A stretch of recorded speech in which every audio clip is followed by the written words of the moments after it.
வணக்கம், welcome to Tamil food corner. இன்னைக்கு ராகியை வச்சு ரொம்பவே டிஃபரெண்டா ஹெல்த்தியா ஸ்வீட்டான இடியாப்பம் பண்ண போறோம். ஸ்டவ்ல ஒரு பேன் போட்டு ஹீட் பண்ணிருக்கேன். இதுல 1.5 கப் ராகி மாவு மிதமான தீயில வச்சு இந்த ராகி மாவை 3ல இருந்து 4 நிமிஷம் வறுக்கணும். லைட்டா சூடேறி வந்தா போதும். 3 நிமிஷமா வறுத்து மாவு லைட்டா சூடேறிடுச்சு. இத உடனே வேறொரு பாத்திரத்துக்கு மாத்திடலாம். மாத்தியாச்சு. இதுக்கு தேவையான அளவு உப்பு சேர்த்து நல்லா மிக்ஸ் பண்ணி விட்டுறலாம். இந்த பாத்திரத்துல 1.5 கப் மாவு எடுத்தோம். அதே அளவு 1.5 கப் தண்ணி சேர்த்துட்டு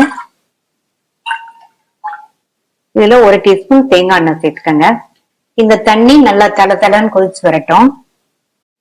தண்ணி இந்த மாதிரி நல்லா கொதிச்சதுக்கு அப்புறமா இத கொஞ்சம் கொஞ்சமா சேர்த்து நம்ம மாவுல பிசையணும்.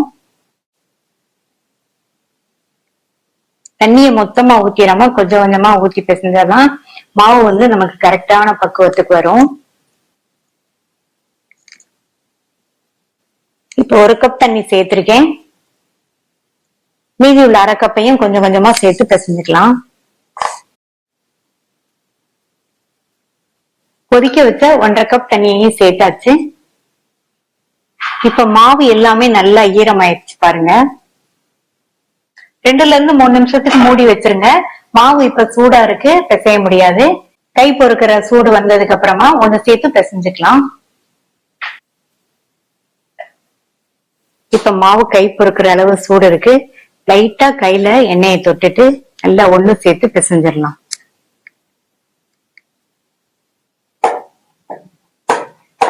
பிசைஞ்சாச்சு. மாவு பாத்தீங்கன்னா கொஞ்சம் கூட கையில ஒட்டவே இல்லை. இந்த மாதிரி இருந்தாதான் நமக்கு இடியாப்பம் நல்லா சாஃப்டா கிடைக்கும். இது இருக்கட்டும், நம்ம ஸ்டஃபிங் ரெடி பண்ணிடலாம். அடுத்து இந்த பேன்ல 1.5 கப் தேங்காய் துருவல், 3/4 கப் நாட்டு சர்க்கரை, தேங்காய் துருவலும் நாட்டு சர்க்கரையும் நல்லா ஒண்ணு சேர்ந்து வர வரைக்கும் லோ ஃபிளேம்லயே வச்சு இந்த மாதிரி கிண்டி கொடுத்துட்டே இருப்போம்.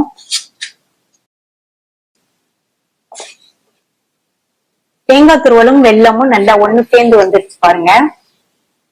இதுல கொஞ்சமா ஏலக்காய் பவுடர், 2 பிஞ்ச் டேபிள் சால்ட் நல்லா மிக்ஸ் பண்ணி விட்டுட்டு ஸ்டவ் ஆஃப் பண்ணிட்டு இதை வேற ஒரு பவுலுக்கு மாத்தி வச்சிடலாம்.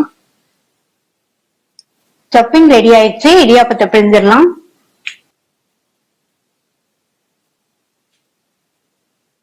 இதுல இருந்து இந்த அளவு மாவு எடுத்திருக்கேன். இதை ஷேப் பண்ணிட்டு இந்த மாவை மூடி வச்சிருங்க. அப்பதான் காஞ்சு போகாம இருக்கும். உள்ள இடியாப்ப வச்சு போட்டிருக்கேன். இந்த உலக்குல சுத்திலும் எண்ணெய் அப்ளை பண்ணிருக்கேன்.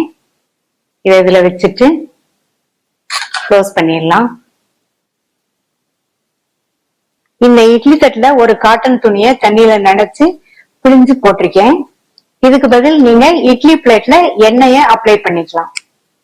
இப்ப இடியாப்பத்தை பிழிஞ்சிடலாம்.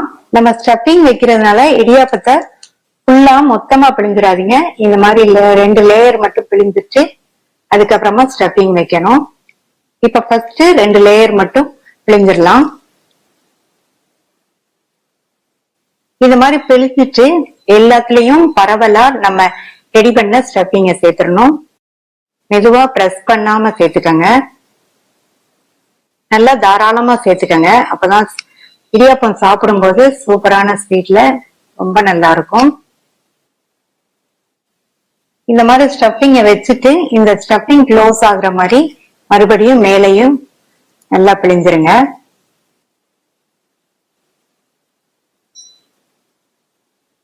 இடியாப்பம் பிழிஞ்சு ரெடியா இருக்கு. இட்லி பாத்திரத்துல தண்ணி விட்டு நல்லா கொதிச்சிட்டு இருக்கு. இடியாப்பத்தை வச்சுட்டு மூடி வச்சிருங்க. ஸ்டவ் மீடியம் ஃப்ளேம்ல இருக்கட்டும். மீடியம் ஃப்ளேம்ல இந்த இடியாப்பம் வெந்து வர்றதுக்கு 8ல இருந்து 10 நிமிஷம் ஆகும். 10 நிமிஷம் ஆச்சு. இடியாப்பம்லாம் நல்லா வெந்துருச்சு. ஸ்டவ் ஆஃப் பண்ணிட்டு இந்த பிளேட்டை வெளியில எடுத்து வச்சிடலாம். இடியாப்பத்தை பிளேட்டுக்கு மாத்தியாச்சு. லைட்டா தண்ணியை தெளிச்சிட்டு எடுத்தோம்னா நல்லா அழகா வந்துடும். மீதி உள்ளதை இதே மாதிரி பிழிஞ்சு வேக வச்சு எடுத்துக்கலாம். சுவையான ஸ்டஃப்டு ஸ்வீட் இடியாப்பம் ரெடி ஆயிடுச்சு. இந்த இடியாப்பத்தை பிரேக்ஃபாஸ்டாவும் டின்னராவும் செஞ்சு கொடுத்தா எல்லாருமே விரும்பி சாப்பிடுவாங்க. குழந்தைங்களுக்கு லஞ்ச் பாக்ஸ்க்கும் கொடுத்து விடலாம்.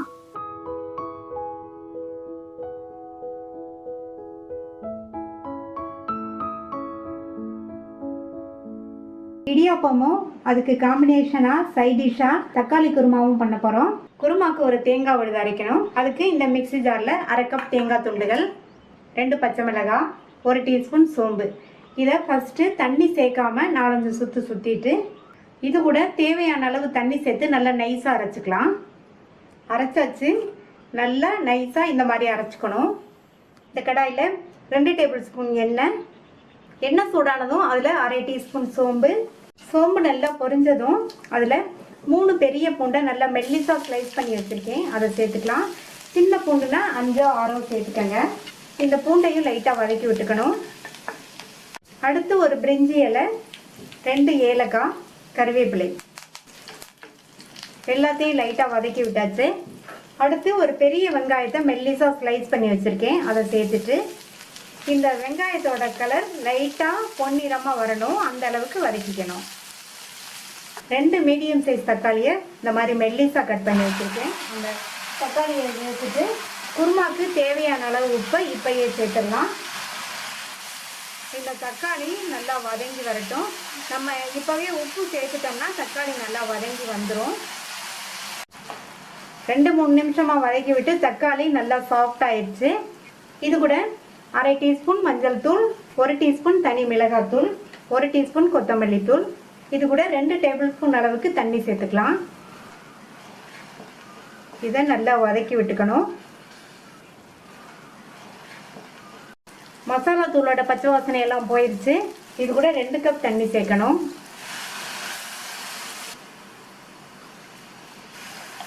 தண்ணி சேர்த்ததுக்கு அப்புறமா நல்லா கலந்து விட்டுறலாம். நல்லா தளன்னு கொதிக்குது. நம்ம அரைச்ச தேங்காய் விழுது இதில் சேர்த்துடலாம். தேங்காய் விழுது சேர்த்துட்டு நல்லா கலந்து விட்டுக்கணும். தேங்காய் விழுது சேர்த்து 2 நிமிஷம் ஆச்சு. தேங்காய் விழுதோட பச்சை வாசனை எல்லாம் போயிடுச்சு. குருமாவும் திக்காய் வந்திருக்கு. இந்த அளவு கன்சிஸ்டன்சி இருந்தால் தான் இடியாப்பத்துக்கு விட்டு சாப்பிட்றதுக்கு கரெக்டாக இருக்கும். கடைசியில் இதில் கொத்தமல்லி தலையை தூவிட்டு இறக்கி வச்சிடலாம். இடியாப்பத்துக்கு டேஸ்டான குருமா ரெடி ஆயிடுச்சு. அடுத்து இடியாப்பத்தை ரெடி பண்ணிடலாம். இந்த பாத்திரத்தில் 1/2 கப் இடியாப்ப மாவு, இதுக்கு தேவையான அளவு உப்பு நல்லா ஒரு தடவை கலந்து விட்டுட்டு 1/2 கப் இடியாப்ப மாவுக்கு 1/2 கப் தண்ணியை இந்த பாத்திரத்தில் சேர்த்துக்கலாம். இதில் 1/2 டீஸ்பூன் எண்ணெய் சேர்த்துக்கலாம். நான் எண்ணெய் சேர்த்துருக்கேன், அதுக்கு பதில் நீங்கள் நெய் சேர்த்துக்கிறதுனாலும் சேர்த்துக்கோங்க. இந்த மாதிரி தண்ணியில் எண்ணெயோ நெய்யோ சேர்த்து கொதிக்க விட்டு மாவு பிசைஞ்சோம்னா இடியாப்பம் நல்லா சாஃப்டாக இருக்கும். இப்போ இந்த தண்ணி நல்லா கொதிச்சு வரட்டும். இப்போ தண்ணி நல்லா தளன்னு கொதிக்குது. இந்த தண்ணியை வச்சு மாவை பிசைஞ்சிடலாம். இந்த தண்ணியை கொஞ்சம் கொஞ்சமாக சேர்த்து பிசையணும். ஒரு ஸ்பூனை வச்சு இதை மாதிரி பிசைஞ்சு விட்டுக்கணும். நம்ம கொதிக்க வச்சு எல்லா தண்ணியையும் சேர்த்தாச்சு. எல்லா மாவும் நம்ம சேர்த்த தண்ணியில் நல்லா மிக்ஸ் ஆகிற மாதிரி கலந்து விட்டுட்டு ஒரு 5 நிமிஷத்துக்கு மூடி வச்சிடலாம். மூடி வச்சு 5 நிமிஷம் ஆச்சு. மாவு கை பொறுக்கிற அளவு சூடில் இருக்குது. இப்போ இதை நல்லா பிசைஞ்சுக்கணும். மாவு நல்லா பிசைஞ்சாச்சு. மாவு இந்த கன்சிஸ்டன்சியில் இருக்கணும். அப்போ தான் பிழியறதுக்கும் நமக்கு ஈஸியாக இருக்கும். இடியாப்பமும் நல்லா சாஃப்டாக இருக்கும். இப்போ இடியாப்பத்தை பிழிஞ்சிடலாம். 2 இட்லி தட்டை எடுத்து வச்சுருக்கேன். எண்ணெயை இந்த இட்லி குழியிலையும் மேலேயும் இந்த மாதிரி லைட்டாக அப்ளை பண்ணிக்கணும். அப்போ தான் இடியாப்பம் ஒட்டாமல் இருக்கும். இந்த அச்சு வச்சு தான் இடியாப்பம் பிழிய போகிறோம். இதை இந்த உலக்கில் சேர்த்துட்டு நல்லா இந்த சைடு எண்ணெய் அப்ளை பண்ணிக்கணும். இந்த மாதிரி எண்ணெய் அப்ளை பண்ணிட்டோம்னா மாவும் ஒட்டாமல் இருக்கும், நமக்கு பிழியறதுக்கும் ஈஸியாக இருக்கும். அதே மாதிரி இந்த சைடும் எண்ணெய் அப்ளை பண்ணிக்கணும். இப்போ பிசைஞ்ச மாவுலேருந்து இந்த அளவு மாவு எடுத்து இடியாப்ப உலக்கில் வச்சிடலாம். இப்போ இதை க்ளோஸ் பண்ணிவிட்டு இடியாப்பத்தை பிழிஞ்சிடலாம்.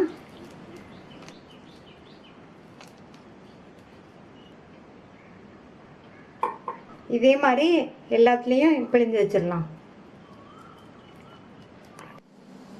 இட்லி பாத்திரத்தில் தண்ணி விட்டு நல்லா தளதளன்னு கொதிச்சிட்ருக்கு. அதுக்கப்புறம் தான் வைக்கணும். நம்ம பிழிஞ்சு வச்ச இடியாப்பத்தை இதில் வச்சுட்டு மூடி போட்டு ஸ்டவ் மீடியம் ஃப்ளேம்லேயே இருக்கட்டும். 8 நிமிஷம் ஆச்சு. இடியாப்பம் நல்லா வெந்துருச்சு. இப்போ இந்த பிளேட்டை வெளியில் எடுத்து வச்சு கொஞ்சம் ஆற விட்டுறணும்.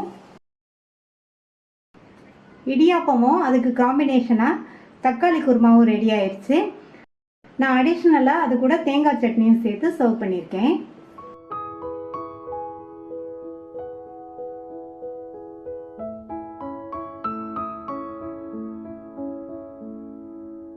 நல்ல சாஃப்டான பஞ்சு போல ராகி இடியாப்பம் கூட கிரீமியா கலர்ஃபுல்லான ஒயிட் குருமா. ராகி இடியாப்பம் பண்ணலாம். ஸ்டவ்ல ஒரு பேன் போட்டு ஹீட் பண்ணிருக்கேன். இதுல 1.5 கப் ராகி மாவு மிதமான தீயில வச்சு இந்த ராகி மாவை 3ல இருந்து 4 நிமிஷம் வறுக்கணும். லைட்டா சூடேறி வந்தா போதும். 3 நிமிஷமா வறுத்து மாவு லைட்டா சூடேறிடுச்சு. இத உடனே வேறொரு பாத்திரத்துக்கு மாத்திடலாம். மாத்தியாச்சு. இதுக்கு தேவையான அளவு உப்பு சேர்த்து நல்லா மிக்ஸ் பண்ணி விட்டுறலாம். இந்த பாத்திரத்துல 1.5 கப் மாவு எடுத்தோம். அதே அளவு 1.5 கப் தண்ணி சேர்த்துட்டு இதுல 1 டீஸ்பூன் தேங்காய் எண்ணெய் சேர்த்துக்கங்க. இந்த தண்ணி நல்லா தளன்னு கொதிச்சு வரட்டும். தண்ணி இந்த மாதிரி நல்லா கொதிச்சதுக்கு அப்புறமா இத கொஞ்சம் கொஞ்சமா சேர்த்து நம்ம மாவுல பிசையணும். தண்ணிய மொத்தமா ஊத்திடாம கொஞ்சம் கொஞ்சமா ஊத்தி பிசைஞ்சாதான் மாவு நமக்கு கரெக்டான பக்குவத்துக்கு வரும். இப்ப 1 கப் தண்ணி சேர்த்திருக்கேன். மீதி உள்ள 1/2 கப்பையும் கொஞ்சம் கொஞ்சமா சேர்த்து பிசைஞ்சுக்கலாம். கொதிக்க வச்ச 1.5 கப் தண்ணியையும் சேர்த்தாச்சு. இப்ப மாவு எல்லாமே நல்லா ஈரமாயிடுச்சு பாருங்க. 2ல இருந்து 3 நிமிஷத்துக்கு மூடி வச்சிருங்க. மாவு இப்ப சூடா இருக்கு, பிசைய முடியாது. கை பொறுக்கிற சூடு வந்ததுக்கு அப்புறமா ஒண்ணு சேர்த்து பிசைஞ்சுக்கலாம். இப்ப மாவு கை பொறுக்கிற அளவு சூடு இருக்கு. லைட்டா கையில எண்ணெயை தொட்டுட்டு நல்லா ஒண்ணு சேர்த்து பிசைஞ்சிடலாம்.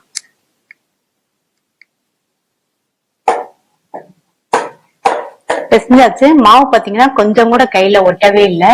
இந்த மாதிரி இருந்தாதான் நமக்கு இடியாப்பம் நல்லா சாஃப்டா கிடைக்கும்.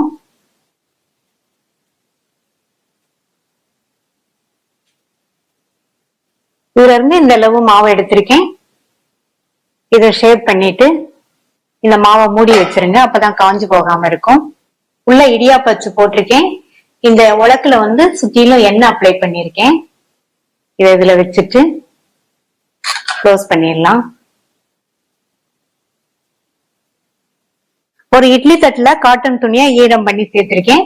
இதுக்கு பதில் நீங்க இட்லி தட்டுல எண்ணெயை அப்ளை பண்ணியும் இடியாப்பம் விளைஞ்சுக்கலாம்.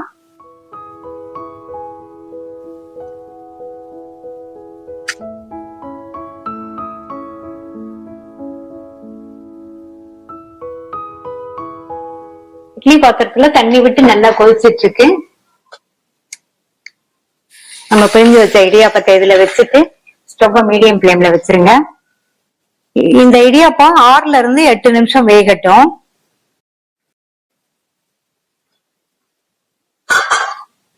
எட்டு நிமிஷம் ஆச்சு. இடியாப்பம் நல்லா சாஃப்டா வெந்துருச்சு. இதை வெளியில எடுத்து வேற பிளேட்டுக்கு மாத்திடலாம். லைட்டா மட்டும் தண்ணி தெளிச்சிட்டோம்னா நமக்கு ஈஸியா எடுக்க வந்துடும். நல்ல சாஃப்டான இடியாப்பம் ரெடி ஆயிடுச்சு.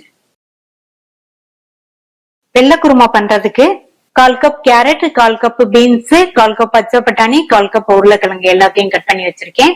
இதை இந்த குக்கர்ல சேர்த்துட்டு 3/4 கப் தண்ணி, கொஞ்சமா 1/4 டீஸ்பூன் சால்ட் சேர்த்து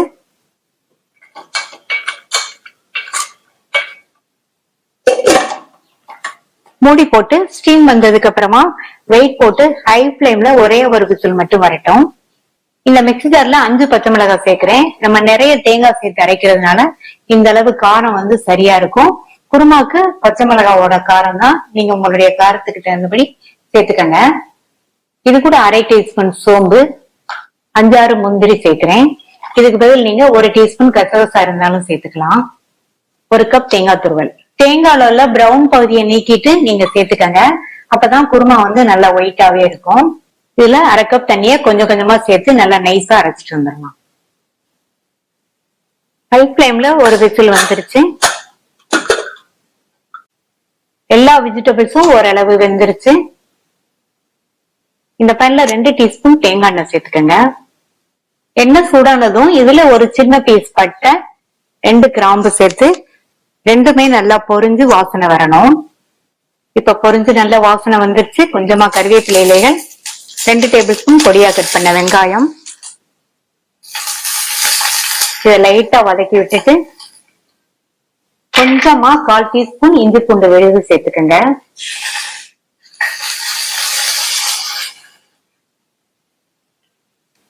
வெங்காயம் லைட்டா வதங்கி இருக்கு. இஞ்சி பூண்டு விழுதோட பச்சை வாசனையும் போயிடுச்சு. வேக வச்ச காய்களை இதுல சேர்த்துட்டு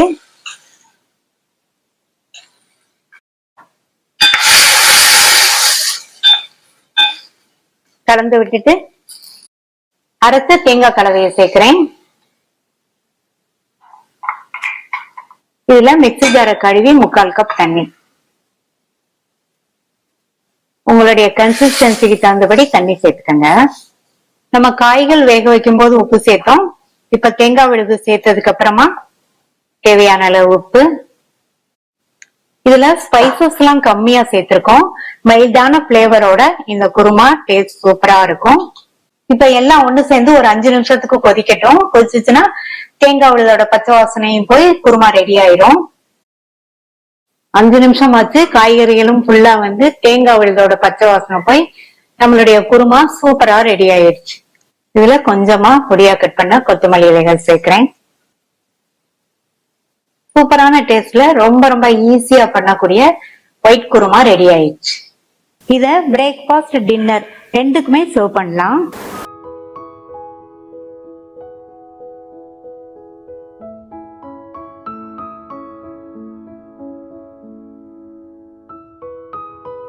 கோதுமை மாவு ஸ்வீட் இடியாப்பம் பண்ண போறோம். 1/2 கப் கோதுமை மாவை இந்த பாத்திரத்துல சேர்க்கிறேன். ஒரு இட்லி பிளேட்ல வந்து காட்டன் துணி போட்டு வச்சிருக்கேன். நம்ம எடுத்து வச்ச மாவை இட்லி தட்டோட ஒவ்வொரு குழிலையும் சேர்த்துக்கலாம்.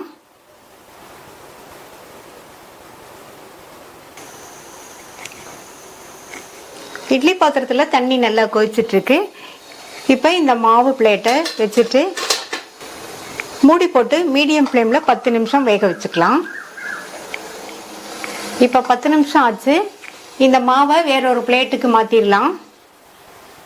இப்ப இந்த மாவு சூடா இருக்கும் போதே இதை இந்த மாதிரி உடைச்சு விட்டுட்டு நல்லா ஆற விட்டுறலாம். இப்ப கட்டிகள் இல்லாம மாவை நல்லா உடைச்சு விட்டாச்சு. அடுத்து இந்த மாவை கொஞ்சம் கொஞ்சமா எடுத்து இந்த சல்லடையில போட்டு இத மாதிரி ஜலிச்சிட்டோம்னா நம்மளுக்கு நல்ல நைஸான மாவு கிடைச்சிரும். இத மாதிரி ஜலிச்சிட்டு இதுல சின்ன சின்ன கட்டிகள் இருந்ததுன்னா ஒரு ஸ்பூனை வச்சு நல்லா அழுத்தி விட்டுட்டு ஜலிச்சு விட்டுக்கங்க. இதே மாதிரி மீதி உள்ள எல்லா மாவையும் கொஞ்சம் கொஞ்சமா சேர்த்து ஜலிச்சு எடுத்துக்கலாம். எல்லா மாவையும் ஜலிச்சாச்சு. அடுத்து இந்த மாவுல 2 பிஞ்ச் போல உப்பு சேர்த்து நல்லா கலந்து விட்டுறலாம். இதுல கொஞ்சம் கொஞ்சமா தண்ணி சேர்த்து பிசைஞ்சுக்கலாம்.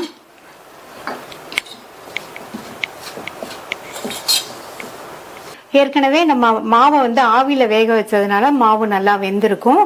அதனால வந்து நம்ம இதுக்கு சுடுதண்ணி சேர்த்து பிசையணுங்கிற அவசியம் கிடையாது. நார்மல் தண்ணியே போதுமானதாக இருக்கும். நல்லா கையிலேயே மாவை பிசைஞ்சுக்கலாம். சாஃப்டான மாவா பிசையணும். மாவு பிசைஞ்சாச்சு. மாவு வந்து இந்த அளவுக்கு சாஃப்டா இருக்கணும். மூடி வச்சிடலாம். இடியாப்பத்துக்கு ஸ்டஃபிங் ரெடி பண்ணிடலாம். 1/2 கப் கோதுமை மாவு நம்ம பிசைஞ்சு வச்சிருக்கோம். அதுக்கு 3/4 கப் தேங்காய் துருவல் இதுல சேர்த்துட்டு கொஞ்சமா ஏலக்காய் பவுடர் சேர்த்துக்கோங்க வாசனைக்கு. 3 டேபிள் ஸ்பூன் நாட்டு சக்கரை சேர்த்துக்கலாம். இதை நல்லா ஒன்று போல மிக்ஸ் பண்ணி விட்டுக்கலாம். நான் சேர்த்துருக்கிற நாட்டு சக்கரை அளவு வந்து கரெக்டா இருக்கும். நீங்க உங்களுடைய தேவைக்கு தகுந்தபடி கூடவோ குறைச்சோ சேர்த்துக்கங்க. நல்லா கலந்து விட்டாச்சு. ஸ்டஃபிங் ரெடி ஆயிடுச்சு. இந்த அச்சு வச்சுதான் இடியாப்பம் பிழிய போறோம். இதை இதில் ஃபிக்ஸ் பண்ணிட்டு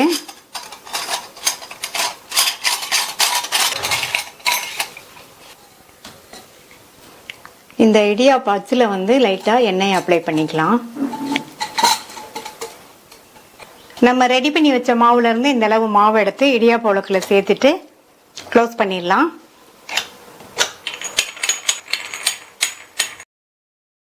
ஒரு சுத்தமான வாழை இலை எடுத்துக்கங்க. அதுல நெய் அல்லது எண்ணெய் சேர்த்து நல்லா அப்ளை பண்ணி விட்டுறலாம். நான் வந்து நெய் சேர்த்து அப்ளை பண்ணியிருக்கேன். இப்ப இடியாப்பத்தை வாழை இலையில பிழிஞ்சிடலாம். இடியாப்பத்தை இப்ப நான் பிழிகிற மாதிரி கொஞ்சம் அகலமா கொஞ்சம் திக்கா பிழிஞ்சுக்கங்க. கொஞ்சம் திக்கா பிழிஞ்சாதான் நமக்கு ஸ்டஃபிங் வைக்கிறதுக்கு கரெக்டா இருக்கும். பிழிஞ்சாச்சு. நம்ம ரெடி பண்ணி வச்ச பூரணத்தை ஓரமா வச்சிடாம கொஞ்சம் உள்ள தள்ளி இந்த மாதிரி வச்சுக்கங்க. இப்ப இதை இலையோட சேர்த்து நல்லா மடிச்சிட்டு ஓரங்களை இதே மாதிரி லைட்டா பிரஸ் பண்ணி விட்டுருங்க. இதே மாதிரி எல்லா மாவையும் இலையில பிழிஞ்சு ரெடி பண்ணி வச்சுக்கலாம். இப்ப இலையில பிழிஞ்ச இடியாப்பத்தை மெதுவா எடுத்து இந்த மாதிரி ஸ்டீமர்ல வச்சிடலாம். ஸ்டீமர்ல இருந்தா ஸ்டீமர்ல வச்சுக்கோங்க, அல்லது இட்லி தட்டுலையும் நம்ம வச்சு வேக வைக்கலாம். இட்லி பாத்திரத்துல தண்ணி நல்லா கொதிச்சிட்டு இருக்கு. ஸ்டீமரை இதுல வச்சுட்டு மூடி போட்டு மீடியம் ஃப்ளேம்ல 10 நிமிஷம் வேக வச்சுக்கலாம். இப்ப 10 நிமிஷம் ஆச்சு. இந்த பிளேட் எடுத்து வெளியில வச்சிடலாம். இடியாப்பம் நல்லா சூப்பரா வெந்துருச்சு. நல்லா சாஃப்டா இருக்கு. இதே மாதிரி நம்ம எல்லா இடியாப்பத்தையும் வேக வச்சு எடுத்து வச்சுக்கலாம். எல்லா இடியாப்பத்தையும் வேக வச்சாச்சு. இந்த இடியாப்பம் பாத்தீங்கன்னா நல்லா வாழை இலை வாசனையோட சாப்பிட்றதுக்கு ரொம்ப ரொம்ப சுவையா இருக்கும். டேஸ்டான சாஃப்டான கோதுமை மாவு ஸ்வீட் இடியாப்பம் ரெடி ஆயிடுச்சு. நீங்களும் ட்ரை பண்ணி பார்த்துட்டு உங்க கமெண்ட்ஸை சொல்லுங்க. தேங்க்யூ.